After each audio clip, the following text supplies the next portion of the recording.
thanks so much for taking time out of your busy schedule to spend some time with me. As you know, and I know, and some of our phototherapy Facebook members know, that for the past year and a half, I have been leading and posting meditations on the YouTube channel. And that's been really great. But I kind of reached a point that sometimes you feel like you're talking at people, and then you look around and you see people who are kind of living the life in the model that what I feel like I'm describing. Mhm. And that is someone who is living a mindful life where they so often are operating from that flow. And when I was looking around, the person that came to mind was you. Well, thank you, and thank you for doing the meditation Mondays and posting the stuff on the YouTube channel. I know it's a labor of love. I know a lot of people appreciate it, including people like me. And let me ask you a question: Have I, you were up here a couple of weeks ago. Have I calmed down any since? I think you have. I Oh, think you good. have, right? So Well, you'll never slow down, and that's a wonderful thing. But right. I think that sense of being at peace with where you were Yeah. and where you are, just watching you move in a way that was appropriate for where your body was a sense of being mindful. And so you haven't slowed down, but I think you've adapted for where you are. And well, thank you. And I am trying. I am trying. All my friends make fun of me for being, hyper. I tell my son Marco that time moves at a different rate for me. You know, Right. and it really does. So anyway, I'm really glad to be here, and I look forward to our conversation because I think as you always say, live in the moment and do everything you can to enjoy the moment because there's no use worrying about what happened yesterday, and we really can't predict the future, as you know. Right. We have a friend who slipped and a couple of times on the rocks on one of the workshops, and I broke my ankle on one of the workshops. Correct. So, and I think if I had been mindful, if I had been in the moment and not so Mhm. focused on getting the picture and didn't have Mhm. what's called, situational Right. awareness, being aware of it like a fighter pilot has. So, Mhm. he's aware, he or she is aware of everything that's going on around. I would not have fallen. So, yeah, if we could talk about all this stuff, I think it Okay. help So me, for help me even more. okay. So as I think of you as an author, an entrepreneur, a creative, someone who has a zest for life, and somehow you express that zest for life through be it your camera, your music, and your various artistic endeavors. I see you as a teacher, I see you as a mentor, and just a champion for people who are passionate about whatever it might be. And so there's that part of me that wonders, how did Rick Salmon become Rick Salmon? Well, actually, that reminds me of a story. George Harrison from the Beatles. Mhm. Someone said to George Harrison, he said, Mr. Harrison, what's it like to be George Harrison? And he said to the person, what's it like not to be George Harrison? Right? so, Right. so I think I am driven. I think it's kind of chemical because I have an Mhm. older brother and two younger sisters, and they're not driven as much as I am. Mhm. And uh, I think there's a lot of things that can drive people, and including being grateful. When we Mhm. were up here, we had this conversation. I tell people all the time, I am so grateful to be alive, grateful for everything I have. And I think if we Mhm. could sit back and say, just look out the window and just be Right. grateful for a sunny day, grateful Mhm. for healing, grateful for, being in good health, grateful for great friends. Mhm. I think, and I think I've developed this as I've gotten older, being more grateful, and I Got think it. it's, but I don't know. I think, I started out as a musician. I still love the music, right? I put Right, the and we music, I play the appreciate when piano. you do the videos and when you've done the meditation music for me. I love it. Well, I have so much fun. And I think, well, you love photography, right? And Mhm. don't you feel like just expressing yourself, that's a feeling of grateful too. Like I'm grateful that I can do that, right? Mhm. And I think Mhm. sharing and having a voice and being connected, especially in this time of COVID, which is I don't think going to be over in the near future. I think it's important to stay connected. Correct, correct. And you know, one time I heard you talk, and it was a point when you talked being connected, and I think of being connected mind and body. Hmm. And you talked about the doctor that you worked with who helped you work through some of the physical things that you were going through, and then how that manifested in just overall changes to outlook. So I don't know, do you mind sharing a little bit about that journey and how that got you to a different place in your life? I don't mind sharing that because actually this is one of my favorite things to talk about, Mhm. if not maybe my most favorite thing to talk about. So in 1980, I was working in the advertising agency with the suit and the tie and shine shoes. Can you imagine me? No. Right. Well, I've seen the pictures, so I Yeah. know that it was So real. so I really hated the job, but I did it for the money, and Mhm, I had really excruciating. I got excruciating back pain to the mhm. point where I was out of work for 6 months, and I was lying on the floor in my living room where you've been. And Right. thanks again for coming up. Of And I was course. basically paralyzed for 6 months. Mm, So I had a CAT scan, MRI, all this stuff, spinal tap, and it showed I had two herniated discs pressing on the sciatic nerve. mhm. So I have the operation. Miraculously, I'm cured, and I'm walking around and feeling great. Like 2 weeks later, and 3 weeks later, I'm back in exactly the same place. Mm, So I found this doctor, Dr. John E. Sarno, who has since passed away. mhm. Uh, the listeners and viewers can look him up, Dr. John E. Sarno. He has lots Awesome. of YouTube channels. He has several books. One, The Mind Body Connection. Okay. And so I'm in the hospital, lying in the bed, just about to get my second back operation. And a friend calls me up and says, "You have to see Dr. Sarno." So Susan, my wife, picks me up, puts me in the back of the car Mhm, because I can't sit up. I'm in so much pain. I go to his office. I'm lying on the floor of his office. He sees that I'm type A personality, right? mhm. He noticed this right away. He asked me a couple of questions and he said, "Rick, you've come to the right place." Okay. I actually get emotional when I talk about it because he definitely saved my life. Okay. And you may not, you have to have an open mind to Mhm. realize this, but he cured me through psychotherapy, getting Okay. in touch with, and he thinks, he feels, he's proven that Mhm, it's repressed anger that mhm. causes a lot of pain. And again, I said, I hated my job. I'm frustrated at this and that, but it's not really the expression like it's all in your head. No. And if anyone was Mhm. listening to say Rick's out of his mind, you know, think about it. If you're nervous giving a speech, your palms get sweaty, right? If you're nervous talking to someone, your heart beats, you know, Mhm. um, and you know the expressions. Oh, he's a pain in the butt, Uh-huh. pain in the neck, right? Mhm, Oh, that guy's giving me a headache, right? So mhm, things that are going on your mind are like use the word manifest. It manifested in my body, mhm. and through basically he starts out his prescription was 2 2-hour seminars, Okay. and in there he has charts and graphs of who has back pain.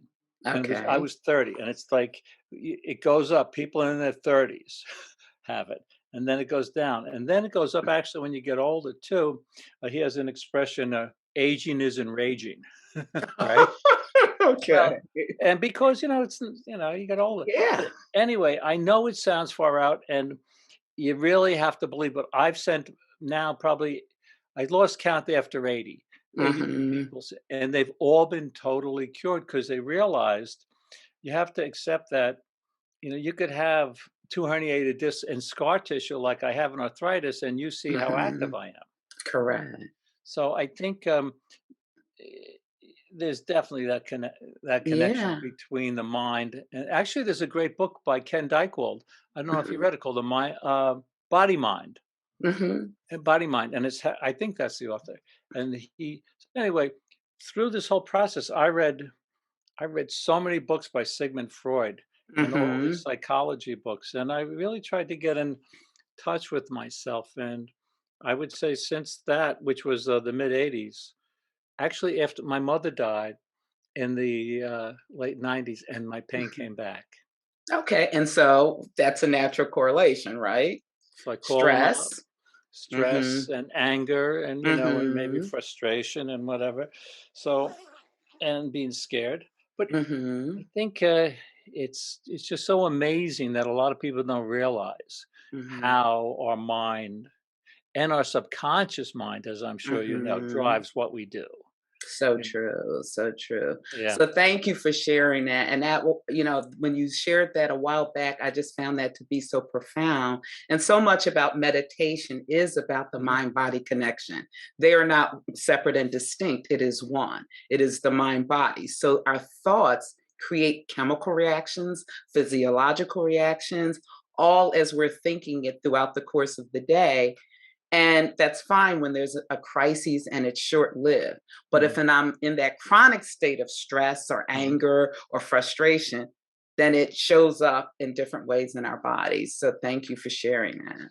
Well, you're welcome. And we may not even be aware of it. Correct. Right? Correct. Because as I was reading some of these books, what's going on in your subconscious takes a while to get to your conscious. Hmm. Oh, so it's just, I'm so grateful for meeting Dr. Sarno because I got a little emotional before he died. Yes. He Thank did you. change, he did He change changed your and life. save my life. So then I have the question, when you had your recent injury, that Yeah. was so inconvenient for To those save who the were, life.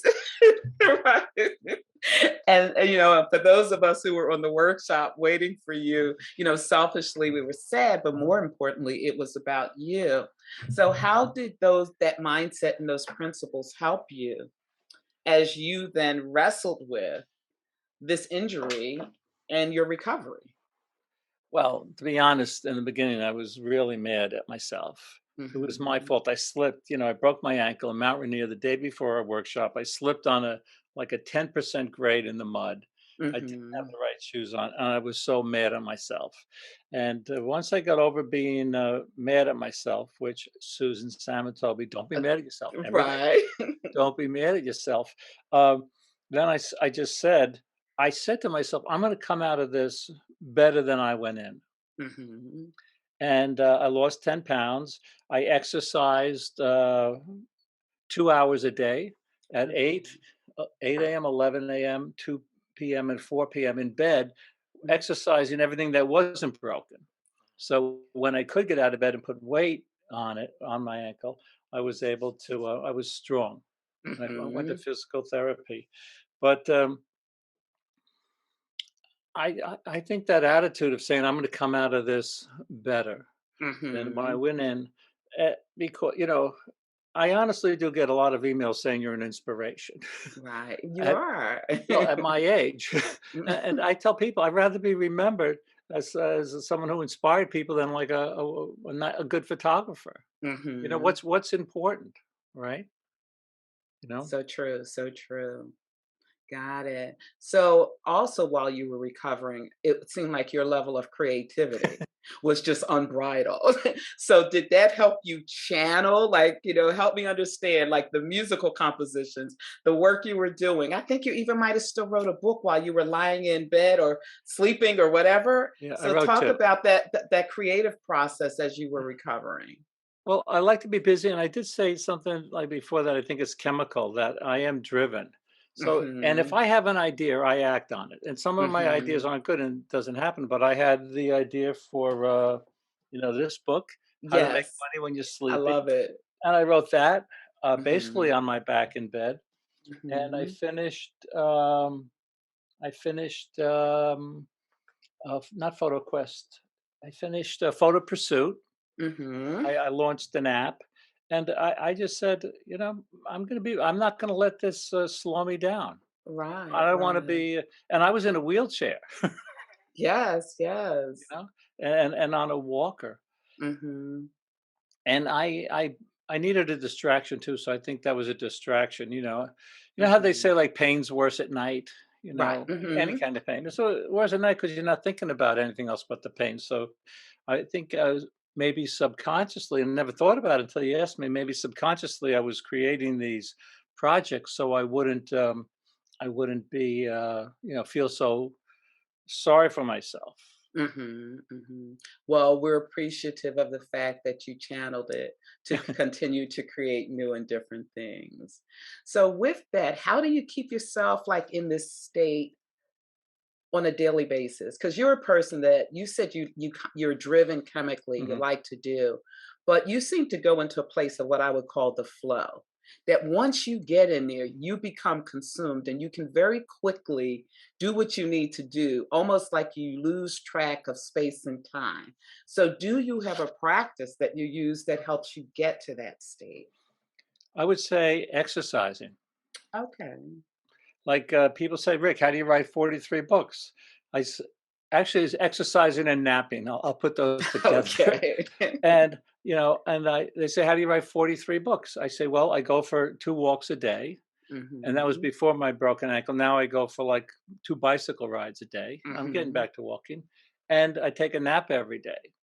And Mhm. while I'm exercising to, keep my body in shape, there's articles exercising, changes your DNA, Mhm. really does, and it gives you more energy. So I think that gives helps with the creative process, and I think taking a Mhm. nap Uh-huh. when I wake up from the nap, I feel so refreshed, you Okay. know.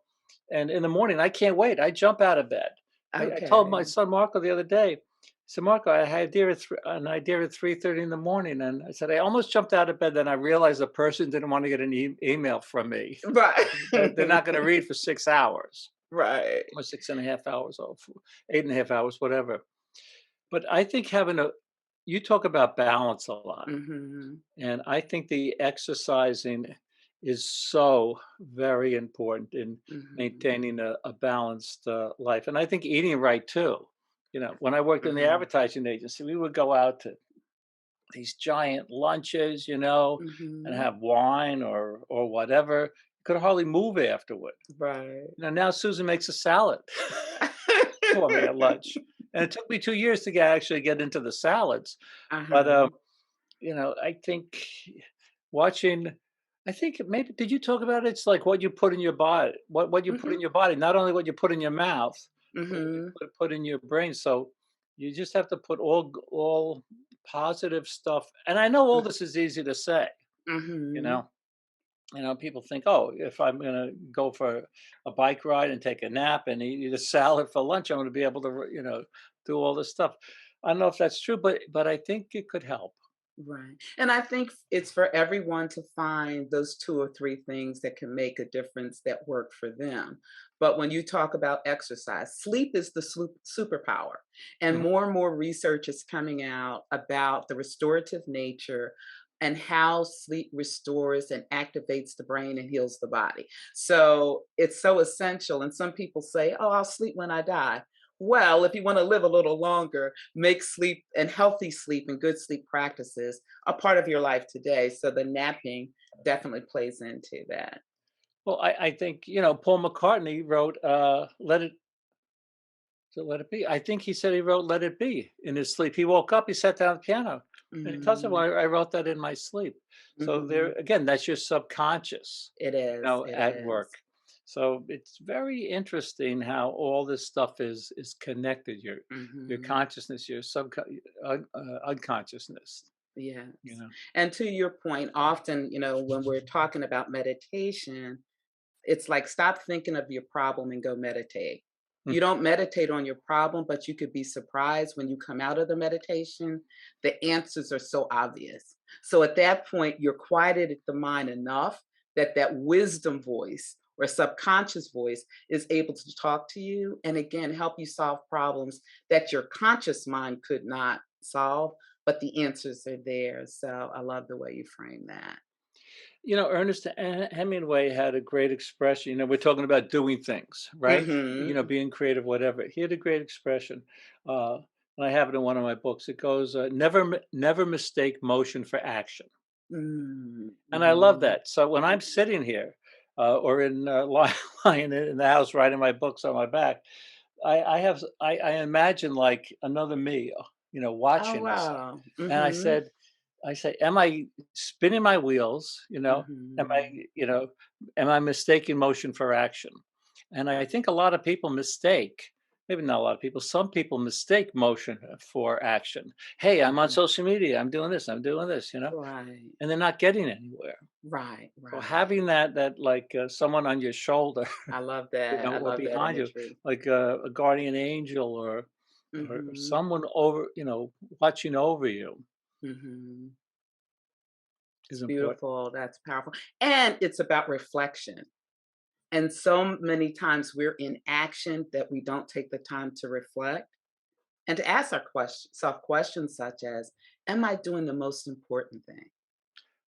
Right? I could be doing a lot, but is this really the most important thing that's going to lead me to what I want in my life, in my craft, in my passion? And so I love that, having another me talking to me over my shoulder. I don't know if that's good or not, but the thought of it I Well, like. I like what you say about, is it important because, it's funny. Well, as an example, when we're a kid, you Mhm, know, we like a toy, right? Or, mhm. you're playing with a box, and with a crayon can make you happy, right? When you're Right. older, it doesn't make you happy anymore.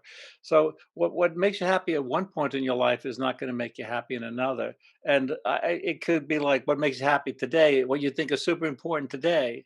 It's not going to be Mhm. important. Like when I was at the advertising agency, man, oh man, did I think what I was doing was important. And guess Right. what? It wasn't. Well, Mhm. actually, along those lines, I'm going to tone this down a little. You haven't been up to this office. I think you've just been over to the I've house. I I've been to your office one day with Quill when we did the interview Oh, okay. podcast over there, right. Well, Mhm. since then, I put a sign over my desk, and it helps me keep grounded, which is Okay. important. You could tell people you have all the books, the Kelby classes, you do the Mhm. workshops, and all that stuff. But this, and I'm going to tone it down. It says, don't believe your own, I can don't imagine. don't believe your own PR. Right, right. And I think getting back to the importance, we could Mhm. say, "Oh man, I have this many followers. I have this, that. I got." It's you break your ankle, and Mhm. or my sister was just in a terrible car accident. She's okay. She's going to be okay. You Good. realize what's important, Mhm. right? And it's your friends and Mhm. your family. And I Mhm. just have a story about that, about being important. My father was a vice president at ABC TV. Mhm. Uh, he's been gone about 12 years. But anyway, he had a big job. He was in charge of real estate at ABC, Okay. like around the country. Wow, okay. So this is when I was living at home, and every Christmas there'd be baskets of wine and Mhm. cheese and gifts from all the vendors, right? Mhm. Guess what? Guess what happened as soon as he retired? They all went away. Nothing. And it Right, really hurt him right. Oh, because wow. he thought they were really all his friends. Mhm. So it was just business. I think Mhm. if yeah, we're all in business and we all Right. have to work in business and things like that. But I know, like when I broke my ankle, some of my friends sent me a great meal from Cat's Delicatessen. And you were one of them with Yes. and Alec and a couple of others with pickles and bread and Yeah, corned beef and Freddie, pastrami yes. and Freddie and Mhm. all that stuff. And another friend sent another big basket, and they didn't want anything, right? They Right, just right. Just cared thinking, about you. yeah, and thinking about. I think what's valuable in your Mhm. life and and what's important can help us, Mhm. and realizing that what goes on in business is really just business. I don't Mhm. know if you remember in the first Godfather, where Al Pacino's with Hyman Roth in Cuba, Mhm. and Hyman Roth knows that Al Pacino ordered the killing of someone, and he says, "I know who did it. I Mhm. definitely know who did it, but it was just business." And right? I don't know if you remember the line. Yes. So I love that scene. Anyway, Yeah. business is business, Mhm. but we can't get to when we should have our own personal life, which is why, Right. I love exercising on my bike ride, on my Mhm. walk. You get away from all that stuff. Yeah, and I agree. Working 30 years in corporate America, some people got it really twisted that they were their title, they were Yeah. their job. And it was always really important for me to compartmentalize. I made some great friendships while there, but that wasn't who I was. And so, therefore, that allowed me to be healthy, mind, body, and spirit, because I understood it was a role and it was a job. And I still had the things that I valued and that were important to me. So, that sense of knowing who you are and nurturing that in spite of. Well, you're right. A lot of people, they look at their business card, vice president, things like that, Hmm. right? They think that's who they are, but it's not. It's not Hmm. who they are. And I always, I always tell people that. Right. So, I want to be mindful of time. So, also just want to thank you for the role that you've played in creating the phototherapy Facebook group. So, you said you want to be remembered for inspiring people, right? When I look at the level of contribution and activity on the page, it is amazing. And how people have come together in a community where it's just about the art. Yeah. Want to acknowledge you for thinking of that, and grateful for the pandemic because you gave you the space and the time to start that. Well, thank you very, very much. We have to change the name, I guess, since Facebook is changing its name. Yes, I was The yes. Meta, the Oh, Meta, yeah, that's the Meta group. But mhm, yeah, that group is amazing. The pictures there, actually, Grace. Grace, mhm. one of our Grace moderators. Takata from Japan. Yes. She posted these pictures from Morocco of the sand Mhm, dunes and some other mhm. places. Maybe she's watching this, or we'll watch this when it's on the channel. She inspired me to go there. She's not a Okay. professional photographer, and Susan and I are going on our own trip there uh, in April. Oh, nice, So nice. it is a great. Don't you think we need inspiration? Oh, You know, for sure. whatever it is, Mhm. um, a real inspiration. Yes. Not. Well, I was going to use an example, but I won't use it. We need real inspiration. Mhm, mhm.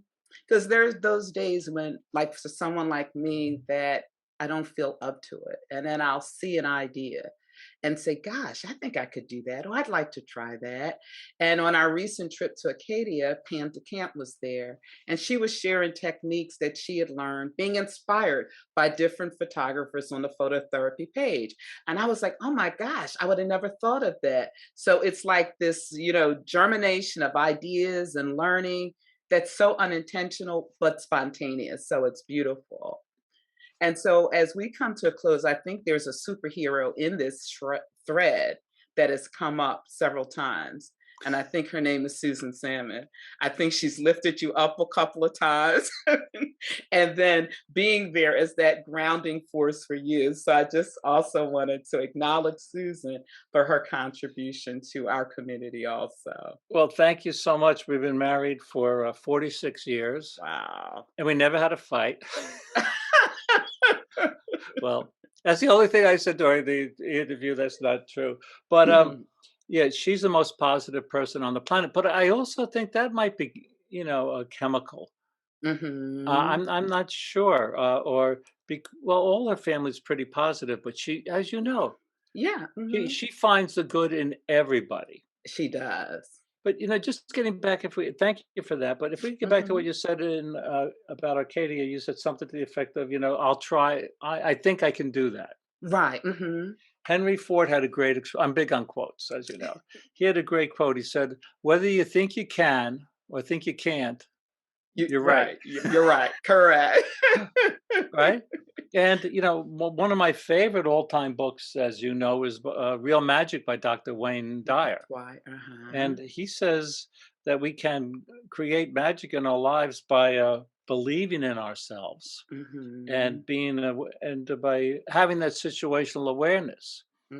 And that book changed my life Okay. from the three-piece suit, doing Hmm. silly press releases and all this other stuff, to doing what I love doing.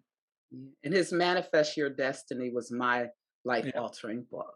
So that same concept, if you get to create, how do you manifest that which you want to attract into your life? So I think Yeah. influenced by similar thinking.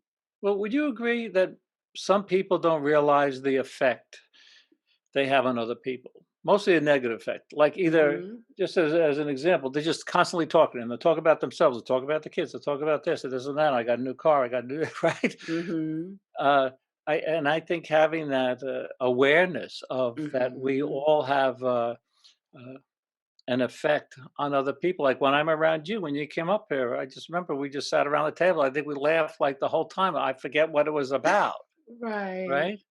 But if we realize that we are like a beacon of something or other that Mhm. we can either project. I Mhm. don't know about forces or things like, or auras or anything, but I do know that we have an effect on other people. Well, I am an energy person, and Hmm. so one of the things that I often say to people, when you walk in a room, you can feel the energy, whether Hmm. you believe in energy or not. You feel something that feels tight, like somebody comes in and something about them you sense, or you feel someone when they come in, they light up the room, and everybody wants to be around them. So we are all projecting all the time, whether we know it or not. So we get to choose. Which one of those do you want to be? The person that people are happy to see come, or the person that people are happy to see go? And Well, that's a Linda, choice. this brings up another thing. I've always been fascinated with why you become friends with people. Mhm. I've met maybe thousands of people on my workshops, Mhm. and I'm friends with maybe a dozen. Mhm. And just my neighbors. I'm friends with just a few. I'm fascinated with why, and it must be subconscious. Mhm. And maybe it's Mhm. a combination. They remind you of somebody. They Mhm. remind you of qualities that you want to see in yourself. I'm not sure, but I think that's a fascinating topic. Mhm. Why do you become? And when someone asked me that, and I said I become friends with for one reason, people I respect. Mhm. Like I respect you for what you do, and I Mhm. respect our friend Alec, Right. for what he does. So I think respect for me is one way I become Mhm. friends with. I have this conversation with a friend of mine. So I said, "Why do you become friends with people?" He says, "I judge people by how well their kids are doing, Oh, wow. and if Well, they ki-" that's a precarious one, but okay. well, he knows Marco is teaching at Oh, Harvard, okay, okay.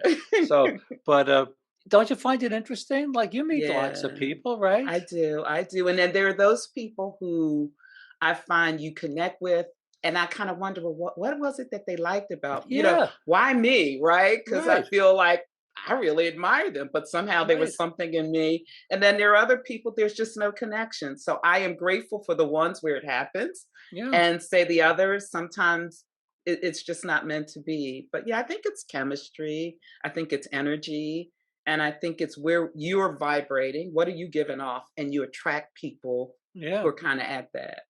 So, yeah. So I'm glad that we had an opportunity to connect, to become friends. And I am so appreciative of that. Well, one of my thank you again. One of my favorite expressions is that the when it comes to photographing people, that the camera looks both ways. And picturing Hmm. the subject, you're also picturing a part of yourself, meaning the mood, the energy, the feeling, the body language. That's going to be reflected in your subject. So maybe that's why we become friends with people. We see someone is they're kind of like maybe a mirror. Right, I love right, hanging right. out with you. Look at that smile. Look at that smile Linda has, right?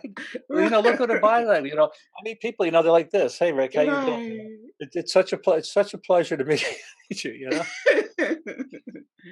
Well, So we won't solve that one, but that will be an okay, interesting experiment as we go forward to continue to watch and monitor that. So, Rick, again, thank you for your time and really hope that your insights and perspective are beneficial to those that listen on our YouTube channel. So, I'm thank you going so to much, Linda.